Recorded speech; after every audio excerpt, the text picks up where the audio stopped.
As an Asian American, I've always been fascinated with Asian American characters in media. Maybe this is because growing up there was a noticeable lack of Asian characters on screen, but also because it's just interesting to see how other people perceive you. Because regardless of whether the representation is true to reality or based on stereotypes, the representation of Asian characters in media reveals a damning truth. This is how American society sees us. Or this is how we see ourselves. And while Asian American media is experiencing a sort of golden age right now, I can't help but look elsewhere and wonder, are Asian Americans also depicted in their native countries? And if so, how do they see us? Detective Chinatown 1900 is a buddy cop comedy mystery film released earlier this year. Set in 1900s America, the film revolves around a mystery in San Francisco's Chinatown, featuring a story that heavily focuses on Chinese Americans and Chinese immigrants. I first learned about this movie through a clip I saw on Instagram of the speech Chow Yun-fat makes at the end of the film, talking about the mistreatment of Chinese immigrant workers. It intrigued me because this was the first film I ever saw directly addressing the discrimination Asian Americans have historically faced in the US. It intrigued me even more after I learned that this clip was from a Chinese film produced in China and that they had built a one-to-one replica of historic San Francisco just to film this movie. Learning about the existence of this film was surprising, mainly because Chinese movies tend to focus on Chinese characters for obvious reasons, but also because Chinese Americans are not really thought of as Chinese in China. They're outsiders. And so having a blockbuster movie centered around a group of people considered to be foreign was groundbreaking and offered a new perspective on the complicated relationship Asian Americans have with the homeland. Jumping into the movie, the film opens with a Qing court official gifting a temple full of historic Buddha statues to an American commander in an attempt to appease him. In the palace, the same court official then assures the Empress Dowager that he has made peace with the Western powers and that they should be focusing on internal problems rather than foreign threats. The Empress Dowager follows the official's advice by sending Fei Yanggu, a captain of the Imperial Guards, to capture 2 revolutionaries hiding out in America after attempting a failed uprising. It is mentioned that they are there to potentially collect weapons for a bigger plot. Later, some on-screen text reveals that despite the attempts at diplomacy, peace talks between the Qing and Western powers have failed, with the 8-nation alliance launching an expedition against China. At the same time in America, lack of employment has caused white Americans to turn on Chinese immigrants and give rise to anti-Chinese sentiment. It is clear from the first 3 minutes of the film that it wants to draw a comparison between the problems faced by the motherland and the problems faced by Chinese Americans. The film parallels how both groups are confronted with an external threat to their existence, one from imperialism and the other from American racism. Through these scenes, Detective Chinatown asks us to focus on our shared struggles rather than our internal differences, establishing a notion of Chinese and Chinese American solidarity. The Qing official's choice to focus on internal threats like the revolutionaries is therefore painted as misguided, as the on-screen text reveals that the 8-nation alliance has decided to invade China anyways, despite his attempts to appease them. For those who don't know, the 8-nation alliance was a coalition of troops between Germany, Japan, Russia, Britain, France, Austria-Hungary, Italy, and the United States that invaded and pillaged China in revenge for the Boxer Rebellion. The Boxer Rebellion was a movement that protested the presence of imperial powers in China. Getting back to the plot, we head to San Francisco Chinatown, where we see an old Native American man who stumbles across a hooded figure standing over a dead body. The man is then killed. In the next scene, we are introduced to the main character, Qin Fu. Qin is an apprentice to a detective who is supposed to be Sherlock Holmes and uses his skills in deduction to solve murders. Together, they are traveling to San Francisco, so Qin can help the Qing official from earlier catch the traitors hiding in America, while his mentor is hired to solve a case in Chinatown. However, after realizing the complex racial politics involved, Holmes tricks Qin into taking on the case for him and leaves. In San Francisco, Qin is picked up by his employers and learns that 3 days ago, 2 bodies were found in the back alleyway of a Chinese theater. One of a white girl named Alice, and the other of an old Native American man named Six Hands. Alice's body was found with all of her organs removed and Six Hands with his throat slit. The next day, the local newspaper receives a letter claiming to be from the killer. Calling themselves Jack the Ripper, the note contains just one line, "Very delicious." This line leads the public to assume the murderer is Chinese, as it references the stereotype that Chinese people eat everything. Chin also learns that the lead suspect in the case is a man called Bai Zhenbang, the son of a Chinatown gang leader. It is then revealed that the very person Chin has been hired by is Bai Zhenbang's father and head of the Hip Sing Tong. Elsewhere, Six Hands' adopted Chinese son, Ah Gui, vows to avenge his father's murder and eventually teams up with Chin to get justice. Straight away, the setup of the film is a lot to unpack, as it not only touches upon Asian stereotypes and racial tensions between white and Chinese, but also sets up the opportunity for some unexpected social commentary about the unjust treatment of indigenous people in America. While the depictions of Native Americans in the film are incredibly stereotypical, with the actors speaking gibberish instead of real Native American languages, the film does end up offering some meaningful commentary on the topic. By pointing out the injustices faced by Chinese and indigenous people at the hands of white Americans, Detective Chinatown creates empathy for the plight of American Indians and encourages solidarity between the two groups. The character of Ah Gui is a great example of this, as he experiences firsthand the mistreatment faced by Chinese immigrants through his parents, and later the mistreatment of indigenous tribes through his adopted family. This theme of solidarity is further explored in Detective Chinatown through Chin's relationship with the Bai family. Though Chin initially sees Mr. Bai, the head of the Hip Sing Tong, as simply a criminal gang leader and rants about how their involvement in crime has embarrassed all Chinese people, as the movie progresses, Chin slowly comes to respect Mr. Bai and his son. Mr. Bai is revealed to be kind and protective about the Chinese community, while we learn that his son dreams of building a world where he can be proud of who he is. In a highlight scene of the film, Mr. Bai recounts his life in America, revealing him as someone who enters a life of crime not out of choice, but out of the necessity to survive as a minority in America.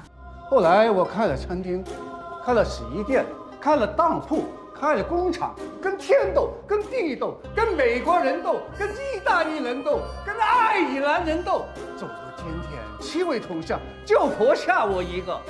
我总结是8个字成就了今天的我：文武双全，忠肝义胆。阿弥陀佛，哈利路亚。I think the scene does a really good job of showcasing how the characters of Mr. Bai and Chin are markedly different.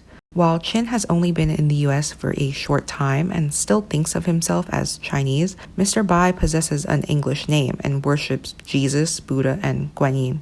His adoption of an English name and the 3 gods on his wall highlights his adjustment to the American way of life, signifying his identity as Chinese American and distinct from Chin. Going back to the murder mystery plot, the main stakes of the film involve the fate of Chinatown. This is because Alice's father is a Republican senator who is running for mayor and wants to use her death as motive to propose an expansion of the Chinese Exclusion Act that would ban all Chinatowns. If the bill passes, it would mean many Chinese people no longer have a place they are welcome, making it crucial for Chin to prove Bai Zhenbang's innocence. The only problem is, all evidence points to him as the murderer. When Chin finally meets up with Fei Yanggu, the official sent to America to capture Chinese revolutionaries, things get further complicated, as it turns out the traitor he is looking for is Bai Zhenbang's friend, Zheng Shiliang. This is a problem because Zheng is Bai Zhenbang's only alibi, as on the night of Alice's murder, they were together stealing guns from the Irish. But why is Bai Zhenbang, a Chinese American, helping Zheng with his uprising in China? Faced with the notion of being viewed eternally as an outsider, I think most Asian Americans have felt the pressure to assimilate and become more American. This is why there are so many stories of parents who chose not to pass down their native language, or why data shows that nearly 2/3 of US-born Asian Americans only speak English at home. In Detective Chinatown, however, Bai Zhenbang responds to this dilemma not by trying to be less Chinese and more American, but by rejecting his American identity altogether. In one scene, Bai Jianbong reveals that he believes there is no hope for Chinese people in America, because to him, being Chinese American is not something to be proud of. When he looks at Chinatown, all he sees is what the Americans see, a place full of crime and brothels. And so he comes to the natural conclusion, if there is no hope for Chinese in America, the only place he can look to is China. The film establishes this rejection of his American side through the way he doesn't care about saving Chinatown at all. He is completely uncooperative with Chin's attempts to prove his innocence, despite knowing the stakes. And I think this is because to Bai Jianbong, it is inevitable that Chinatown will one day come to an end. Having lived through the Chinese Exclusion Act and widespread anti-Chinese sentiment, he knows that despite growing up there, he is not welcome in America. And so he gives up on a future there in search of one in China. While the sentiment may seem like Detective Chinatown is suggesting that Chinese Americans should just give up on their American identities and embrace their Chinese side, I see it more as a rejection of the model minority stereotype. The idea that Asians are able to overcome racism through hard work and assimilation, earning them success and status. Besides, the movie doesn't actually endorse Jianbong's views as correct. He even later admits himself that he does not know if this is the solution to his problems. Furthermore, his father, Mr. Bai, is insulted by this idea, arguing that if the future really was better in China, there would be no need for him to leave in the first place. Hearing his son care more about a revolutionary cause in China, a country he's never even been to, than the potential destruction of Chinatown is the ultimate betrayal. Because unlike his son, Mr. Bai believes Chinatown is worthy of being saved. He is proud of being American. He even asserts his Americanness several times in the film. Jianbong's rejection of Chinatown is therefore like a rejection of the hard work that he and other Chinese immigrants have put in to make a life in the US. It is a rejection of the community and future Mr. Bai has worked to build for him. I found the characterization of Bai Jianbong and his dad to be surprisingly subversive. There are certain tropes you come to expect after watching a lot of Asian American media, like the usual depiction of Asian American children as overly Americanized, while the Asian parent is typically traditional and has never fully adapted to American life. The idea that Mr. Bai is prouder of being American than his son is refreshing and actually makes a lot of sense, as he is the one who has had to fight to belong. Meanwhile, Jianbong has no say in where he is born and grows up constantly reminded that he is not welcome. This generational conflict is a new take on the typical Asian American problem of feeling trapped between two worlds, and offers a contrasting perspective on who can really call themselves Asian American. The rest of the film mainly focuses on Chin looking at evidence to solve the case, so we'll just skip ahead to the end when Chin does eventually clear Bai Jianbong's name and reveals the truth to the public. In the film's climactic scene, Mr. Bai attends the council that will decide Chinatown's fate on behalf of the Chinese community. Addressing the council, Mr. Bai calls out the mistreatment of Chinese immigrants and their important contributions to American society that are often overlooked. We, father and son, have given our years, lives to this country. And what have we got in return? We got the Chinese Exclusion Act, which was enacted without asking any Chinese. You call us rats in the hole. But I believe everyone here benefits from the labor of these rats. The speech he gives is actually pretty powerful, as it touches upon anti-Asianness, deeply ingrained prejudices in American society, and the hypocrisy of benefiting from cheap Chinese labor while hating the community. While most of the Chinese audience watching this movie will never truly face racism or know what it's like to live as an Asian in America, the scene does a good job of trying to make them empathize with Mr. Bai's plight and the plight of other Chinese Americans. In the end, Chinatown is saved, but at a cost, as Mr. Bai's properties are seized due to his criminal connections.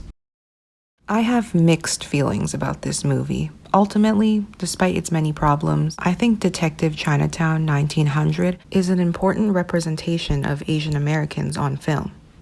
Though I initially approached the film interested in seeing the Chinese perception of its diaspora, it turned out to be a lot more than that. Normally seen as outsiders, the film's very existence asserts to Chinese audiences that Chinese American problems are just as important as their own, and highlights the similarities between Chinese American and Chinese history. It's also brave enough to address the anti-Asian racism present in America that most films tend to avoid. By illustrating the historical challenges faced by Asian American communities, Detective Chinatown tells a narrative that I never realized was sorely missing from Asian American perspectives. And while not every Asian American film needs to talk about race, given the community's reluctance to talk about these issues and the recent rise in Asian hate, I think addressing it now is more important than ever. Though the film focuses on the past, a lot of the discrimination the Chinese Americans in the film deal with are still being faced by the broader Asian community today. Think of the MSG scare and Chinese restaurant syndrome, the LAPD choosing to protect the whiter parts of the city, leaving Koreatown to fend for itself during the LA riots, even the proposed mega jail that currently threatens to destroy New York's Chinatown. These are not problems in the past, they are ongoing issues. And while problems like these may seem impossible to solve, movies like Detective Chinatown 1900 reminds us that despite our distance and despite our differences, among people of the same heritage, we find more than just a familiar face. We will always find solidarity.